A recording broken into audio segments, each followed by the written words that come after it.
स्वागत है सभी बच्चों का हमारे यूट्यूब चैनल में। उत्तर प्रदेश पुलिस परीक्षा के 35 से भी कम दिन बचे हुए हैं और इतने कम समय में हम लोग किस तरीके से अपनी तैयारी को आगे बढ़ाएं, उसकी श्रृंखला चल रही थी। आज हम लोग बात कर रहे हैं रीजनिंग में लगभग 55 प्रश्न के आसपास बनेंगे और इन प्रश्नों में किस पार्ट से कितने प्रश्न आते हैं, कैसे हम लोग इसको तेज़ी समय में हल करें, उस पर हम लोग बात करते हैं। ये शुरू करते हैं। सबसे पहले तो रीजनिंग की अगर हम बात करें तो लगभग 55 प्रश्न के आसपास 54 से 55 प्रश्न हर परीक्षा में बनेंगे इस पेपर में।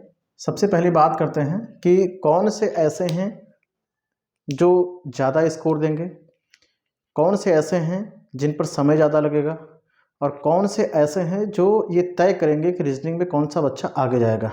ठीक है, तो अगर 55 दिनों की हम बात करें तो 55 दिनों में अगर आप अगर इन 35 दिनों में आप बात करें तो इतने टॉपिक दिए गए हैं कि एक दिन में अगर आप एक टॉपिक पढ़ेंगे तब भी आपका समय उतना हो जाएगा। हम देखते हैं कि कैसे क्या करें। सबसे पहली चीज़ तो आपको ध्यान रखें, साजिशता, वर्गीकरण, कोडिंग डिकोडिंग और श्रृंखला। ये 4 टॉपिक ऐसे हैं आपके जहाँ से अगर आप बात करेंगे तो लगभग आंकड़ा यह है कि 25 प्रश्न के आसपास में, यानी कि लगभग 40% के आसपास में 8 प्रश्न के आसपास में 8 प्रश्न के आसपास में 8 प्रश्न और कोडिंग डिकोडिंग से लगभग 2 से 3 प्रश्न हर पेपर में पूछे आ रहे हैं। तो ध्यान रखिएगा कि ये गलत नहीं होने चाहिए। आसान बहुत होते हैं, कठिन बहुत जल्दी होंगे। आपको दिख सकता है कि ये आसान है, लेकिन गलत की अगर हम बात करें तो बहुत जल्दी ये गलत भी हो सकते हैं। ठीक है, तो साजिशता की हम बात कर रहे हैं, वर्गीकरण की आप बात कर रहे हैं, श्रृंखला की और कोडिंग डिकोडिंग की। 4 ऐसे हैं जो पूरी तरीके से सही होने चाहिए। उसके बाद क्या है, आप दिशा परीक्षण लगाइएगा तो ज़रूर ध्यान रखें 2 प्रश्न आपसे पूछे आएंगे।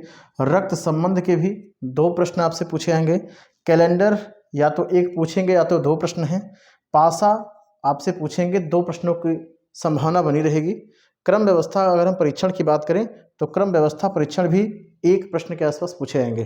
तो आप ये ध्यान रखिए कि लगभग अगर हम बात करें तो 30 प्रश्न से लेकर के 35 प्रश्न तक का जो आंकड़ा है वो हमको यहाँ से प्राप्त होने वाला है।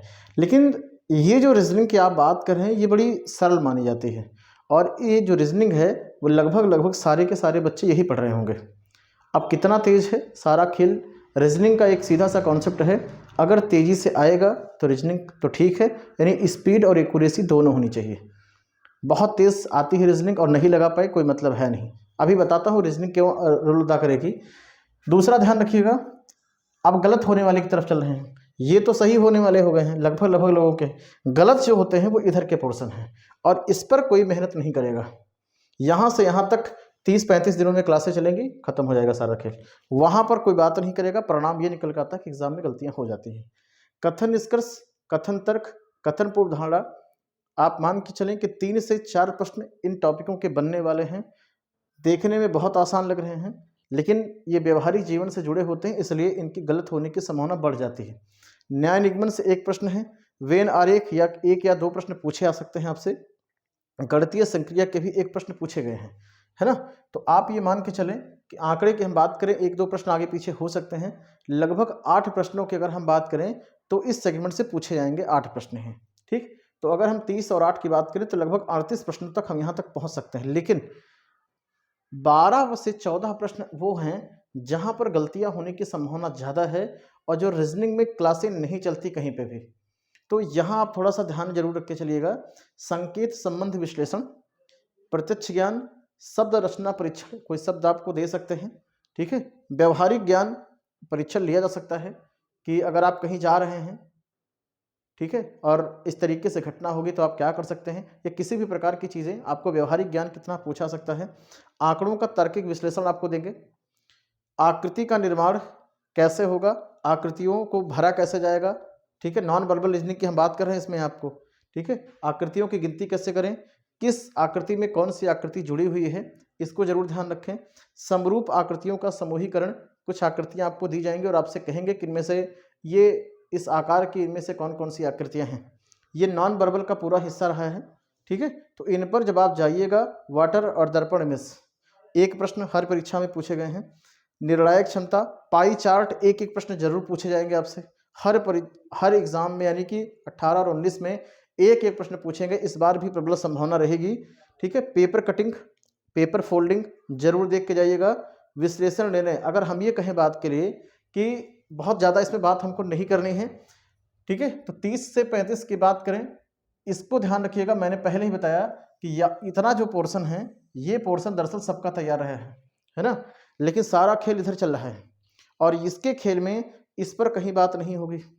ठीक है, बहुत कम लोग इस पर पढ़ाएंगे, बहुत कम लोग पढ़ेंगे, तो आप जरूर ध्यान रखिएगा, क्योंकि पेपर में इनके गलत होने की संभावना बहुत ज़्यादा रहेगी। अगर रीजनिंग गलत कर देंगे तो किसी दूसरे विषय में आप अपने नंबर बढ़ा नहीं पाएंगे। तो समय कम है भैया, लग जाइए। अब आपको बात बता रहे हैं, रीजनिंग के इन 55 क्वेश्चनों में अगर आप हल करें तो स्पीड का बड़ा विशेष महत्व है। कुछ प्रश्न ऐसे आएंगे जिनकी लैंग्वेज आपको समझ में नहीं आएगी। ठीक है, पेपर कैसे हल किए करेंगे वो हम किसी और वीडियो में चर्चा करेंगे। आप बची हुई जो समय में है, उन समय में कुछ इसके हिसाब से तैयारी करिए और अपनी सीटें सुरक्षित करिए। रीजनिंग में अगर 55 क्वेश्चन से कितना भी कम गिरते हैं तो आप 50 प्रश्न तक जरूर आइएगा, और उसके लिए प्रैक्टिस बहुत मायने रखता है। इन सारे टॉपिकों के कोई बुक्स आपके पास हो, है ना, जिसमें सादिस्ता के 150 प्रश्न ऑब्जेक्टिव में दिए गए हों। ठीक है, इधर के पोर्शनों को भरपूर प्रैक्टिस करके जाइएगा। कोई किताब अगर आप खरीदते हैं तो उस किताब के पिछले वाले पृष्ठ पर इस प्रकार के प्रश्न दिए जाएंगे। कुछ टॉपिक ऐसा है जो नहीं मिलेंगे इसमें से भी लगभग किताबों में, और समय मिलता है तो इस पर बात की जाएगी। ठीक है, तो इसको थोड़ा सा देख के जाइएगा। और दिक्कत रीजनिंग की ही रहेगी, जो नहीं आता है लोग उसको नहीं लगाएंगे, लेकिन जो आता है उस पर अपना समय लगा देंगे।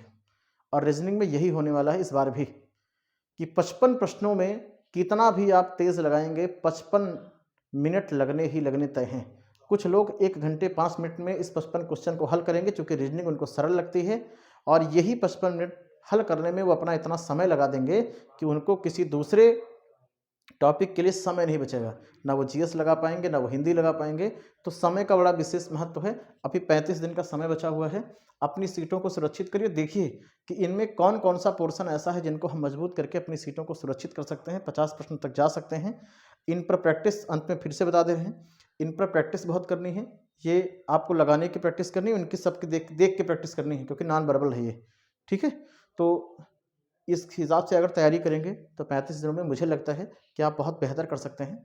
ठीक है, क्योंकि इससे आपको पता चलेगा कि हमको सादिस्ता पर फोकस करना है कि न्याय निबंधन पर। कहीं ऐसा लगा कि न्याय निबंधन में हमने 4 दिन लगा दिया, पता लगा एक क्वेश्चन आना है, तो काहे समय लगा इतना ज़्यादा, है ना। तो इसके हिसाब से देख के रहिएगा। ठीक है, और अगर ऐसा करेंगे तो परीक्षा के अंतर्गत में आपके नंबर बहुत बेहतर होंगे। वीडियो कैसा लगा आप कमेंट बॉक्स में ज़रूर बताइएगा। ज़्यादा से ज़्यादा शेयर करिए। नए हैं तो अभी चैनल को सब्सक्राइब करिएगा। आगे की श्रृंखला उत्तर प्रदेश पुलिस की लगातार जारी रहेगी। जैसे ही ये सारे स्ट्रेटजी के वीडियो कंप्लीट होंगे, उसके बाद विषय वाइज हम लोग आएंगे। विषय पे कैसे पढ़ा जाएगा, कैसे कैसे सारी चीज़ें हैं, क्लासें आपकी ऐसे ही लगातार चलती रहेंगी। सारे बच्चों को बहुत बहुत धन्यवाद।